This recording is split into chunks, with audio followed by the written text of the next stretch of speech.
Todos hemos hecho un viaje largo en coche, ¿verdad? Todos hemos visto ese cartel de área de descanso varias veces, preguntándonos si podremos aguantar otros 20 minutos antes de hacer una pausa para ir al baño o estirarnos un poco. A veces tienes suerte y encuentras una de esas áreas enormes, con grandes edificios, comida y todo lo demás, pero la mayoría de las veces, dependiendo de dónde estés, tendrás que conformarte con una pequeña área con un edificio diminuto, solo para los baños, nada más. Pues bien, llevaba varias horas de viaje, un trayecto que en total duraría 15 horas, y una gran parte la había hecho de noche. No diré de dónde a dónde, porque no creo que sea importante, pero puedo decir que estaba en una zona un poco más aislada de la costa atlántica de España. Era tarde y estaba tratando de seguir adelante sin detenerme demasiado.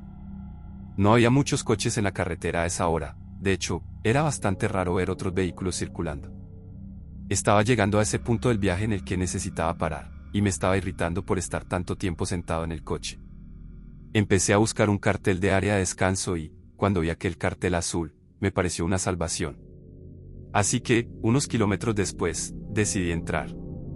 Era un área pequeña, pero tenía un edificio con baños, y para mí era más que suficiente. No había camiones aparcados, y supongo que solo pueden detenerse en áreas dedicadas para ellos, pero había otro coche en el aparcamiento. Pensé que probablemente alguien estaba durmiendo dentro. Salí de mi coche, me estiré un poco y, mientras me acercaba al baño, miré el otro coche en el aparcamiento. Tenía los cristales tintados, así que no podía ver si había alguien dentro o no. Pero en ese momento no me preocupó demasiado, solo me dio curiosidad. Entré al baño y me encontré con una escena extraña. Había un hombre en una esquina del baño, con la cabeza inclinada y la espalda hacia mí. Al principio pensé que estaba usando el retrete, pero luego me di cuenta de que ni siquiera estaba de cara al más cercano. Simplemente estaba allí, mirando la pared. Me detuve un momento, sin saber si decirle algo o no. Pensé en preguntarle si estaba bien, pero la situación era demasiado extraña. De todas formas, tenía que acercarme a él para entrar en el cubículo, y sinceramente me daba un poco de miedo pasar a su lado. Traté de no hacer ruido y caminar con calma. Entré en el cubículo y cerré la puerta. Pero tengo que admitir que no podía usar el baño con él en esa habitación. Soy de esas personas que no pueden. Era demasiado silencioso, demasiado extraño. Me quedé allí un minuto tratando de concentrarme, pero no pude. Al final, tiré de la cadena de todos modos y salí del cubículo. Pero ahora el hombre se había girado. Seguía en el mismo sitio, pero ahora me estaba mirando fijamente. Los ojos. Era el hombre más inquietante que había visto en mi vida. Había algo en su rostro, especialmente en la zona de los ojos, que me daba una sensación muy extraña. Su expresión estaba completamente vacía. No había hablado con nadie en más de 10 horas, y ese encuentro me tomó totalmente por sorpresa. En lugar de decir algo, me giré rápidamente y salí del baño. Me dirigí hacia el coche y no perdí tiempo en encenderlo y marcharme. Cuando miré por el retrovisor, vi a ese hombre caminando hacia mi coche. Aceleré para salir de su vista lo más rápido posible. Me sentí aliviado de estar de nuevo en la carretera principal. Sin embargo, esa fue la única sensación de alivio que tuve. Todavía necesitaba ir al baño. Pensé que solo era cuestión de 20 minutos hasta la siguiente área de descanso. Lo lograría. Y tenía razón. Fueron unos 20 minutos antes de que llegara a la siguiente área. Era otra muy parecida a la primera. Como había dicho antes, muchas de ellas son prácticamente idénticas. No había coches en esta. Por suerte. Aparqué justo delante del baño y corrí dentro. Tengo que decir que me sentí mucho mejor enseguida. Mientras terminaba en el baño, escuché pasos entrar. Pensé que se detendrían en los lavabos, pero los pasos se detuvieron justo frente al cubículo donde yo estaba. Vi unos zapatos a través del hueco bajo la puerta. El hombre estaba prácticamente quieto justo detrás de la puerta. Lo primero que pensé fue que era el hombre del primer área. Me estaba siguiendo. Mi ansiedad social me impidió decir algo al principio, hasta que logré murmurar, ¿hay alguien ahí? No respondió. Ahora entendí que estaba en problemas. Lo único que podía hacer era llamar al 112 y ponerlo en altavoz, para que el hombre escuchara al operador responder, 112, ¿cuál es su emergencia? Dije claramente que me sentía amenazado por un hombre peligroso, y el operador me pidió detalles sobre mi ubicación. Respondí en voz alta, para que el hombre me escuchara con claridad. Por suerte, funcionó. Escuché los pasos alejarse mientras el hombre salía del baño. El operador me preguntó si me sentía seguro, y decidí quedarme allí hasta que llegara la policía. Un golpe en la puerta me indicó que podía salir. Describí al hombre y el coche que había visto en la primera área de descanso. El encuentro inquietante en el primer baño y el aún más extraño en el segundo. Revisamos mi coche para ver si lo habían tocado. Después de comprobar que el hombre se había ido, el agente y yo dejamos juntos el área de descanso. Luego él tomó otra carretera. El resto de mi viaje transcurrió con normalidad, pero, joder, esa noche fue realmente aterradora. Nunca me habían seguido antes. Y ahora estoy casi seguro al 100% de que el hombre detrás de la puerta era el mismo tipo que había encontrado en el primer baño. Es aún más extraño porque soy un hombre, y estas cosas parecen ocurrirles más a las mujeres, pero creo que pueden pasarle a cualquiera.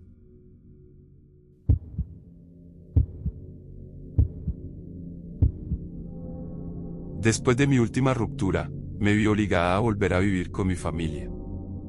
Vivía con mi ex en un apartamento en Buenos Aires, pero aprendí por las malas que firmar un contrato de alquiler con alguien con quien acabas de comenzar una relación nunca es una buena idea. No era para nada la persona que pensaba que era. Mis padres viven en un pequeño pueblo en la provincia de Buenos Aires, mucho más tranquilo que la ciudad. Nunca he sido de pueblo, prefiero estar cerca de un gran centro urbano, especialmente a mi edad. Pero aquí me aburro muchísimo. Espero quedarme solo el tiempo necesario para encontrar un apartamento que pueda pagar por mí misma. Definitivamente evitaré Buenos Aires por razones obvias. Recuperé mi antiguo trabajo en un centro de atención médica urgente. Me recibieron con entusiasmo, aunque saben que es solo temporal. El único problema es que tengo que cubrir los turnos más incómodos, a menudo nocturnos.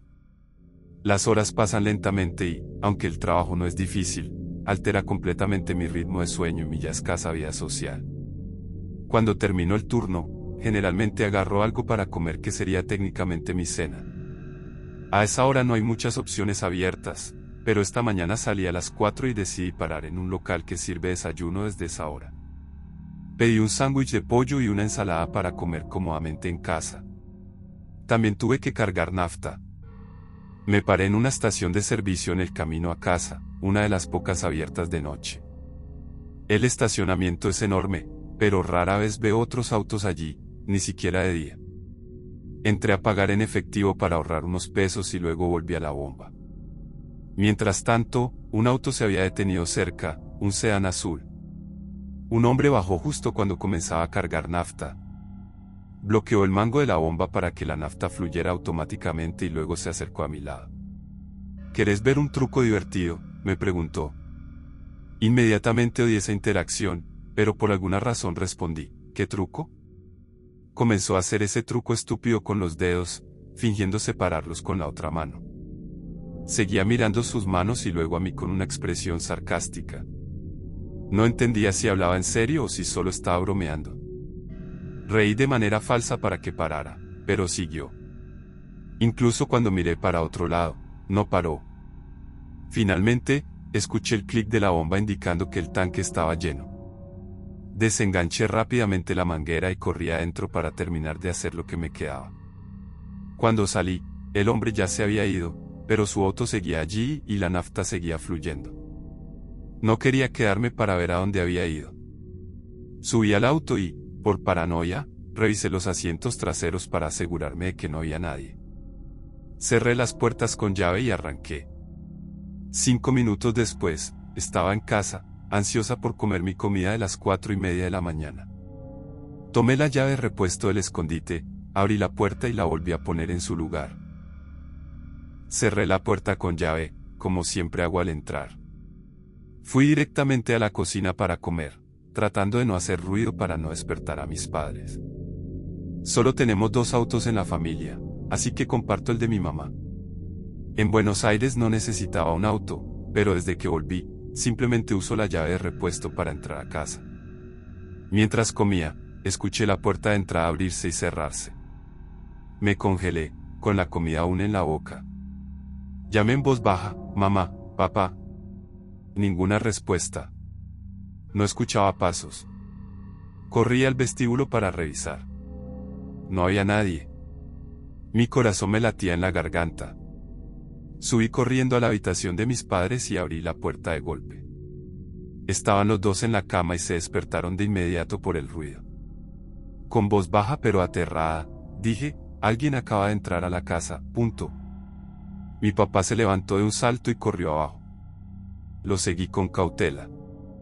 Encendió todas las luces mientras cruzábamos las habitaciones. Luego salió afuera a revisar la llave de repuesto, ya no estaba.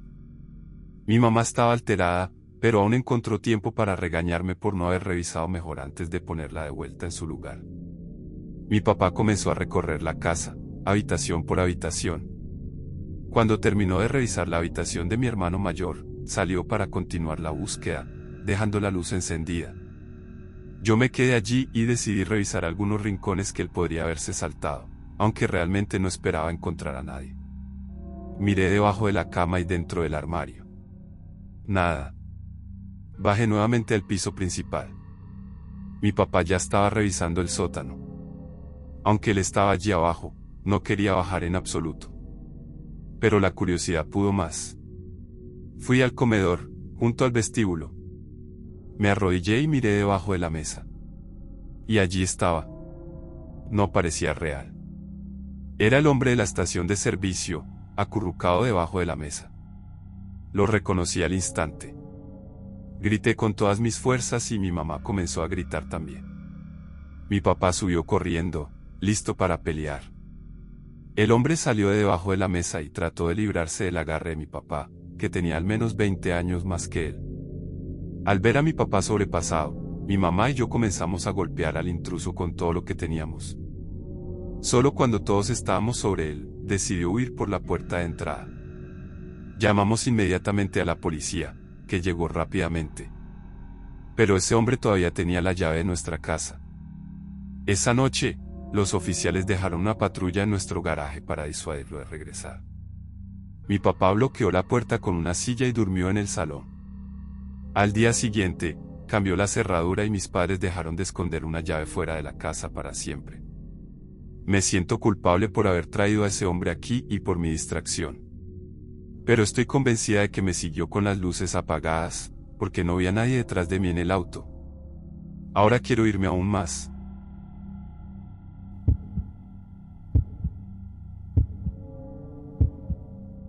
Me gusta conducir de noche, porque no hay nada que odie más que el tráfico. Vivo en Chicago y el tráfico aquí puede ser insoportable, especialmente en las horas pico. Mi primo vive en Dallas, y voy a visitarlo con frecuencia. El viaje es largo, puede durar hasta 15 horas dependiendo del tráfico y las paradas. Suelo salir alrededor de las 2 de la madrugada para evitar los peores atascos. Aquella noche de jueves, ya tenía todo planeado. Llené el tanque, compré un café en una máquina expendedora y me puse en marcha, listo para el largo trayecto.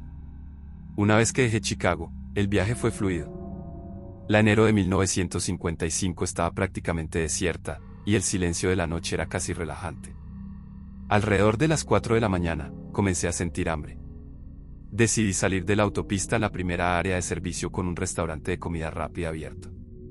Vi un cartel que indicaba un McDonald's y seguí las señales. La zona estaba oscura, sin farolas, y parecía bastante aislada. La única luz provenía de los faros de mi auto y del letrero del restaurante. En el estacionamiento solo había otro coche, un sedán oscuro y viejo.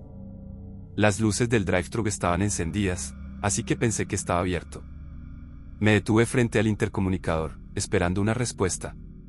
Después de un minuto de silencio, intenté decir, disculpen, están abiertos, pero nadie respondió. Revisé mi teléfono y descubrí que el local abría recién a las 6 de la mañana. Justo en ese momento, 3 golpes en la ventana me hicieron saltar. Un hombre estaba de pie junto a mi coche, sonriendo. Me hizo un gesto para que bajara la ventanilla. No me sentía cómodo, así que la bajé solo unos centímetros. «No está abierto», dijo él. «Sí, acabo de darme cuenta», respondí. Luego me dijo que su coche no arrancaba y me preguntó si podía ayudarlo a encenderlo. Me señaló el sedán oscuro y dijo que la batería estaba descargada. Dudé por un momento, pero luego pensé que sería incorrecto no ayudarlo. «No tengo cables», dije. Él sonrió. «Yo sí, están en el maletero». Miré su coche, estacionado en una esquina del lote, cerca de los árboles. Finalmente, asentí. Se hizo a un lado para que pudiera acercar el capó de mi auto al suyo. Apagué el motor, abrí el capó y bajé del coche. Él abrió el maletero y sacó los cables. Los conectamos y encendí el motor. Esperamos unos minutos antes de que él intentara encender su coche. Se movía lentamente, como si no tuviera prisa. Giró la llave, pero nada. Le dije que esperara un poco más y lo intentara de nuevo. Cuando volvió a intentarlo, el motor no mostró signos de vida. Extraño, considerando que había llegado hasta allí conduciendo. Luego dijo que necesitaba hacer una llamada.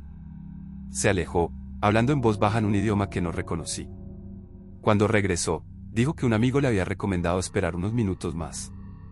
Asentí, esperando que la situación no se alargara demasiado. Pero, de repente, escuché el rugido de dos motores en la distancia. Dos camionetas pick-up se acercaban rápidamente, una por cada lado del edificio.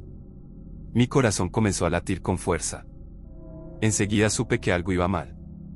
Solté una maldición en voz baja y comencé a desconectar los cables lo más rápido que pude, pero ya era demasiado tarde. Las dos camionetas se detuvieron detrás de mí, bloqueando mi auto. Miré al hombre a mi lado, su sonrisa había cambiado. Ahora parecía inquietante, cargada de intenciones oscuras. Corrí hacia el bosque, sintiendo las ramas arañarme las piernas mientras avanzaba en la oscuridad. Tropecé con algo y caí al suelo. Decidí quedarme quieto, acurrucándome lo más posible. Escuché voces llamándose unas a otras. Eran más de 3 hombres. Mi respiración era pesada, mi corazón latía con fuerza en mi pecho. Después de unos minutos, las voces se fueron apagando. Pensé que todo había terminado, hasta que escuché la alarma de mi coche sonar en la distancia. Esperé unos minutos antes de regresar, caminando agachado. Cuando llegué al estacionamiento, solo estaba mi coche. Los otros vehículos habían desaparecido. Me acerqué y vi la ventana trasera destrozada. El maletero estaba abierto. Todas mis cosas habían desaparecido: ropa, zapatos, mi computadora, incluso una bolsa con documentos importantes. Me sentí vacío. Llamé a la policía y les conté todo. Los agentes me dijeron que revisarían las cámaras de seguridad del McDonald's, pero que probablemente los vehículos no tenían placas. Después de tomar mi denuncia, me dijeron que podía volver a casa. Estaba a más de 2 horas de Chicago. Di marcha atrás y volví a la carretera. Fue el viaje más pesado y desalentador de mi vida. Unos días después, la policía me llamó. El sedán en el estacionamiento tenía una placa falsa y las 2 camionetas no tenían ninguna marca identificativa. Haremos lo posible, me dijeron. Pero lo sabía, nunca los encontrarían. Mis cosas se habían ido para siempre.